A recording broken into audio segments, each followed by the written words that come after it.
Okay, our next question is, I think actually it's our last question.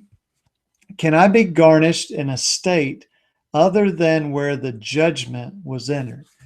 So, give you a typical example. Let's say that you're sued in Georgia, and it's a car wreck, it's for an old credit card when you live there, whatever it is.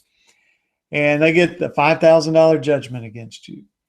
And now you live in Alabama. Can they come here to Alabama to stick their hand out and say, I want money from your bank account or your wages? Well, they can. They have to go through a few steps first. Let's take that example. So you're in Georgia, and I don't know what the rules in Georgia are, whether they can do wage garnishment, bank garnishment. Assume that they can.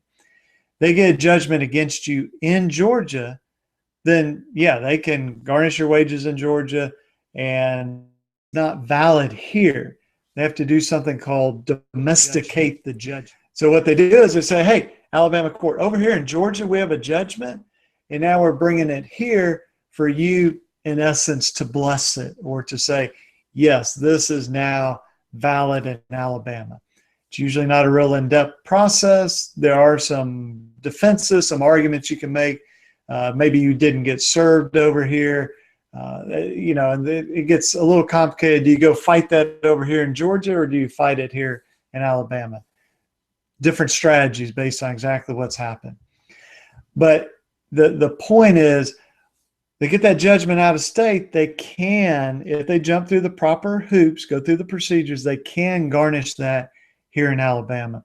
We see this sometimes for $1,000 things. We've seen it for seven-figure judgments where they're coming after you from another state. So give you some quick thoughts if you are in that situation.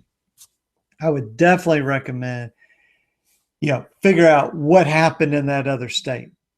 Because sometimes people, all of a sudden they get this letter or this memo from HR and it says, you're being garnished. Like, what? I've never been sued.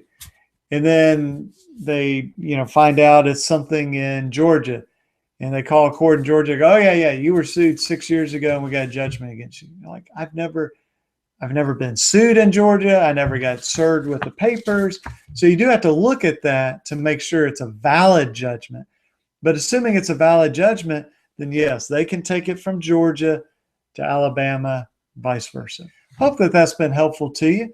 If you will just leave us a comment below, or you can go to our website, alabamaconsumer.com. Or if you're in Alabama, you can call us 205-879-2447. Ask to speak to Carolyn, and she can definitely help you out. And also, if you just have a question, she can pass that along to me.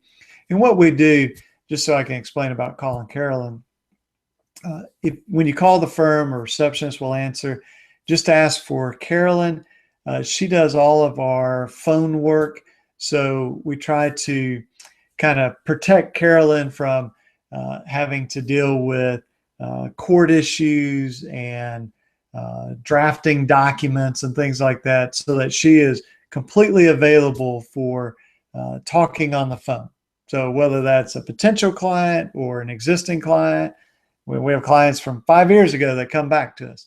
So whatever the situation is, she's kind of your first point of contact, and then she'll set you up with a phone call or an in-person meeting with me if that's appropriate. So just let us know if we can help you in any way, and I appreciate you watching this. Okay, have a great day. Bye-bye.